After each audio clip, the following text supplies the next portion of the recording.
Absolutely. Absolutely. Autism.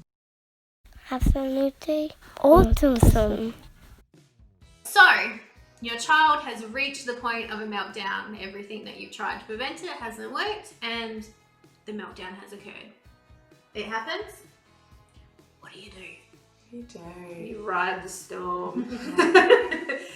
You manage the best way you know how. Mm-hmm. You know your child better than anyone, and you do what needs to be done to help them to regulate, to feel better. Help them to regulate, help them to stay safe, Yes. help others to stay safe. So don't let people get involved. If you know that your son will lash out, or daughter I should say as well, we refer to son because obviously we've got the sons. Yeah. But yeah, I think there's those three aspects. I know with my son, when he's happy, he's very clingy, very touchy-feely, very cuddly. But when he's in meltdown mode, he goes the complete polar opposite.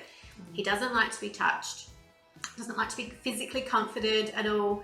He doesn't even like to be spoken to. That makes it worse. For myself to deal with the meltdown, for us, I normally try and make our environment quiet.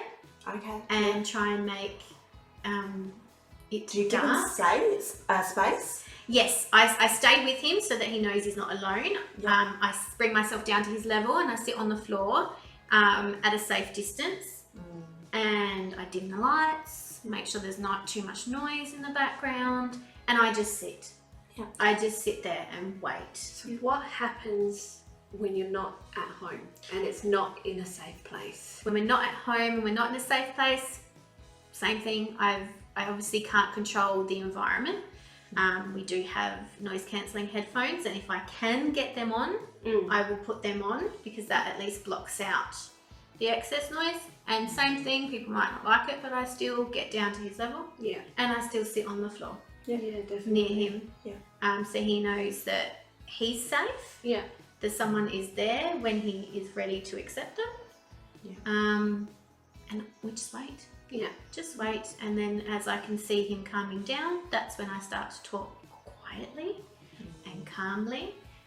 I'll get a little bit closer and I'll like scratch his leg or scratch his back and do like little scratchy tickles. Yeah. And I can physically see him start to calm, and once he's starting to calm, then we can start talking it through. Yeah. Yeah, definitely. But calmly Yeah. and quietly. And you, Amy, how do you? It's very different for both of my boys. So with my middle son, it's about getting him, if we're in public, it's about getting him to the car as quick as possible. It is about, because he's just very aggressive. So he'll throw his arms and his legs and he'll yell and he'll Big emotions. Big emotions. He'll look really angry and quite scary to people that don't know. So for him, it's usually grabbing him up as best I can and going to the car. Yeah. If we're in public. If we're at home, it's about just making sure that my other two boys are safe, and then just leaving him to it, because he needs to get that out. And he needs to get that, all out of the system. Yeah. Whereas with my youngest, it's generally you stop where you are.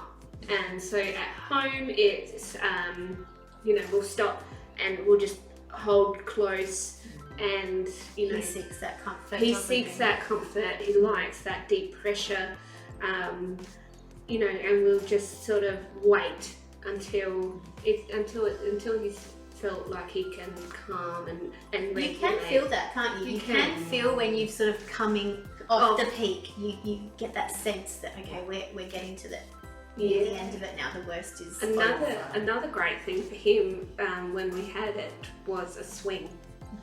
And you could just, when he was in that, we had this awesome teardrop swing, and it would hold him really close, but then he'd also get that swinging movement, and that would just, he would just regulate so easily. Swings are good for regulation. We will have a video, I think, about regulation and different things we can do to regulate, because it's an important part. Yeah, definitely. But and in public, noise cancelling headphones. We'll just stop where we are. We do get a lot of funny looks. I sit on the floor with him. I hold him. We try and get the headphones on if he'll let me. And we'll just stay. We'll just stay right where we are until he feels like he can move. Yeah.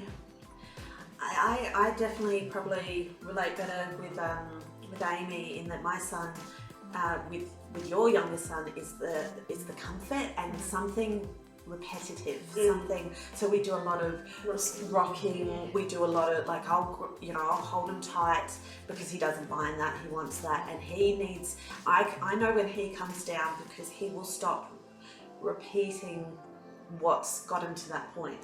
And so he tends to cry a bit more, and you've just got to you can almost get to a resolution with him where you hear him, so he repeats it and I will repeat it back to him, so he knows that I'm there understanding. And so he needs that. He needs to know that I'm hearing him. He needs just constant movements and tactile, scratch the back or do something to make him feel that way.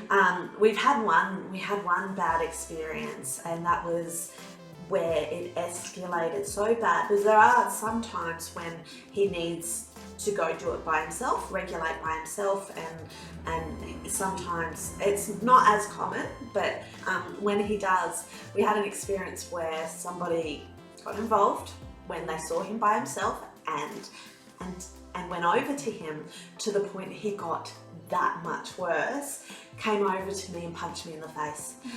So that's the power of people getting involved when they don't know what they're doing. Yeah, I've had that with my middle son as well. Like, it just escalates it. It just sends it to that next level. Yeah.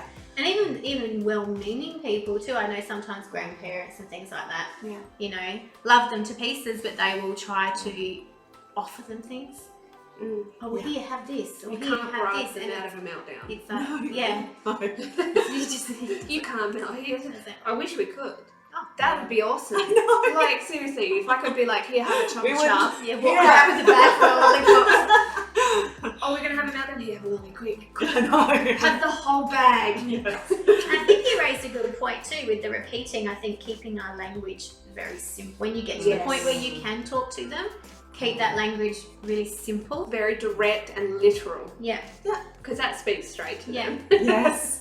Yeah, the less they have to process as they're coming out of that, the better. So don't think you're going to have a long, heartfelt talk with them, because they're not ready for that. No, just very simple. Use minimal words, and like how you would want to be spoken to if you had a massive emotional, time where you had cried really, really hard, and you've got to that point where you're just coming out of crying really, really hard, and you don't want people coming up to you and being like, so how do you feel about this? Where do you think you should process this? Do you think you've done the right thing? Yeah. How do you think your behaviour affects everybody else? Yes. And that's a good point. Don't lay the guilt on. No. Don't lay the guilt on at the end, because they know. And they don't do it to be annoying. No. And I find as they get older, they tend to have that little bit of guilt. They do. Afterwards, Oh don't yeah, they? absolutely. They know that they've caused a disruption for everybody, and it weighs heavily on them. Certainly with my middle son, that real remorse. Yeah. After he's been aggressive and angry, that real remorse afterwards is, it's heartbreaking, because you know that they're not doing it just to be aggressive. They're doing it because they just can't handle it, and that's the way that they regulate. So I actually was having a conversation with my mum yesterday about my brother. Now, I haven't talked too much about my brother, but I will, because he's interesting. Now, he has cerebral palsy, but I am utterly convinced he has autism as well. His meltdowns are severe. I'm trying not to cry. They are to the point that my mum has to go to hospital sometimes. Police get called, and they are meltdowns. I'm 100% sure they are meltdowns. And you brought up that idea that, you know, afterwards, after the storm, what it's like. And he's 27. 20, no, gosh, I should know. I have a lot of brothers and sisters, so, but he is older, and he, you know, my mum and I were talking about the fact that he needs to switch off from that, because he can't cope dealing with what he's done. I think he feels the guilt, but if you ask him, you know, what happened yesterday, and he'll stim. He'll you know, do the little things that, you know, okay, he's still processing. He's still processing it. Yeah. And so,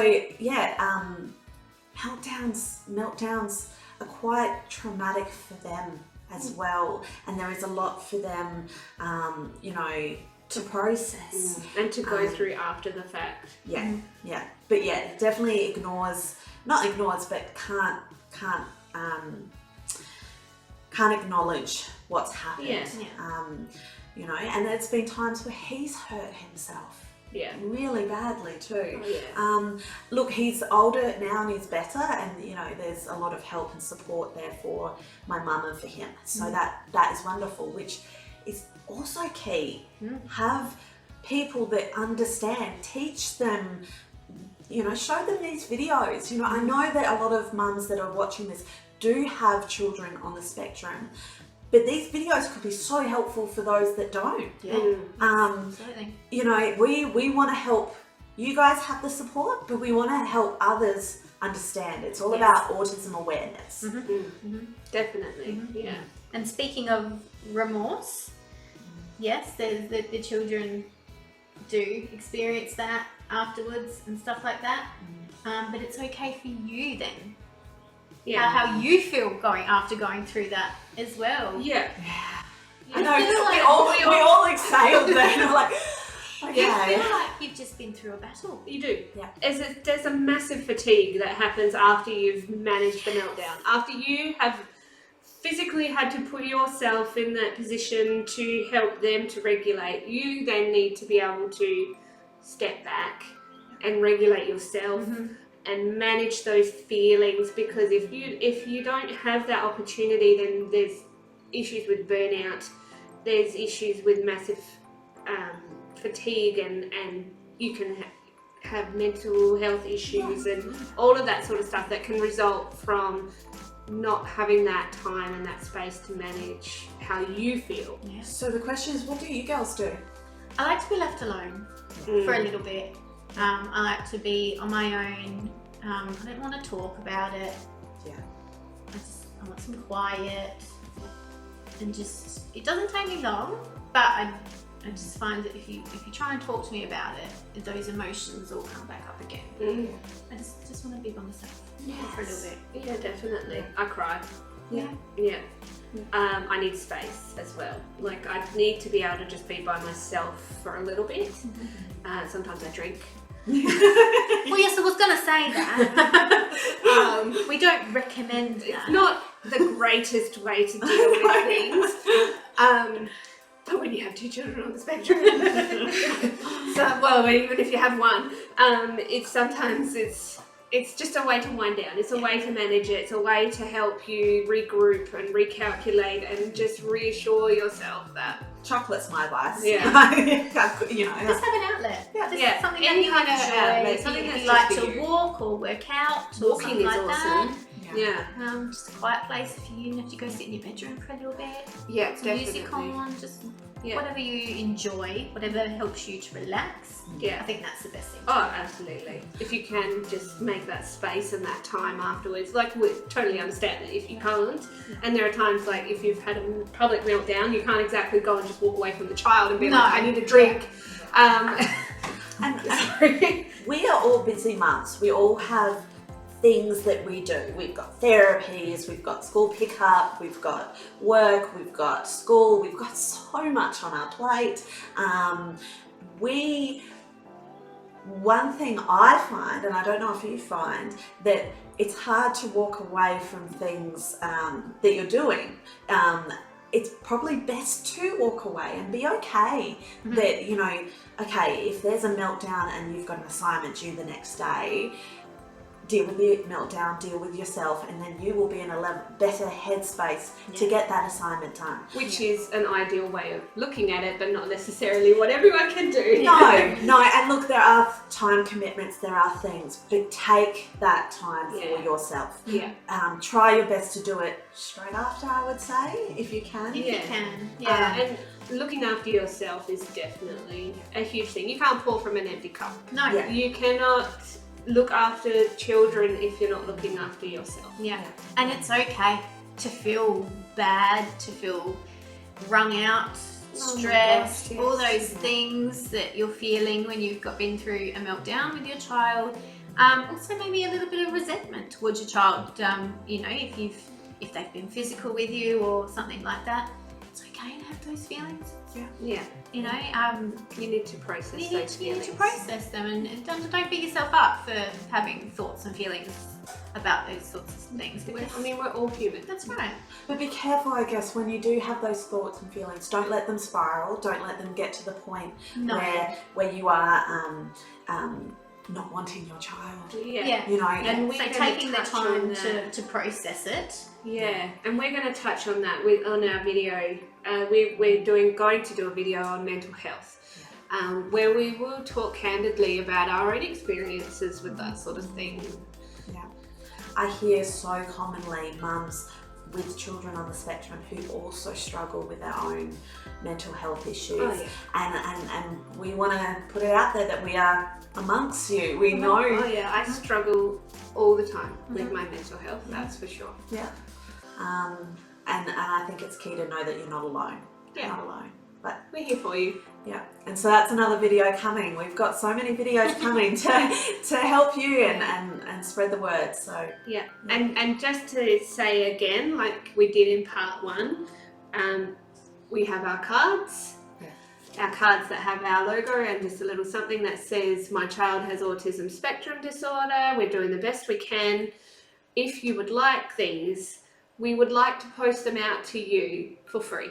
We don't want you to pay for these. Yeah. We want to post them out to you so that you have this as a resource to help you if your child is having a meltdown and you need to communicate that to someone.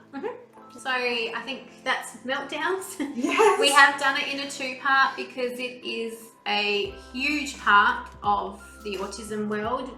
Certainly one of the most trying parts. Absolutely. And depending what stage you're at in your journey, it can be a very overwhelming thing. And we just want you to know that it's common. We all have them. We all go through it. Yeah. We're all dealing with this together. Yeah. And I guess you can only laugh about it, can't you? We can. You don't laugh, you cry. If you Yes. cry, that's okay. Yeah. That's fine. All good. Alright, well, thanks for watching and check out all our other videos. We've got a lot, and get in touch, write us questions. You know, we're here to talk to you. Bye. Bye. Bye.